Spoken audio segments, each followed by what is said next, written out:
仲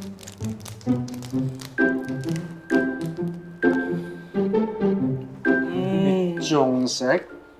呢啲牙蛀晒啦！嗱，你好似我咁，要食咧就食餅乾，或者咧就飲杯橙汁，總之唔甜咯，咁咪唔會蛀牙啦。阿傑，你咁樣諗就唔啱啦。唔啱，係人都知啊，甜食係蛀牙嘅元兇噶啦，有咩唔啱啊？跟我過嚟啦。首先，呢塊餅雖然佢唔甜，但係佢都係澱粉做嘅，口入邊嘅細菌會利用啲澱粉嚟產生酸，長期落嚟啲酸會侵蝕牙齒嘅琺瑯質，造成蛀牙，而且佢黐粒粒，好容易黐喺牙縫入邊，滋生細菌。仲有呢杯橙汁，雖然佢好健康，但非常之酸。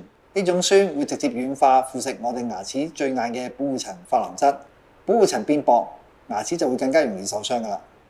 所以蛀牙嘅真相唔係糖，而係細菌、食物殘渣加埋時間。任何碳水化合物，唔理佢係甜定係鹹，都係細菌最中意嘅食物。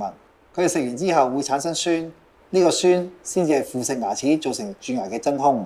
所以關鍵就唔係食啲乜嘢，而係食完之後點樣做？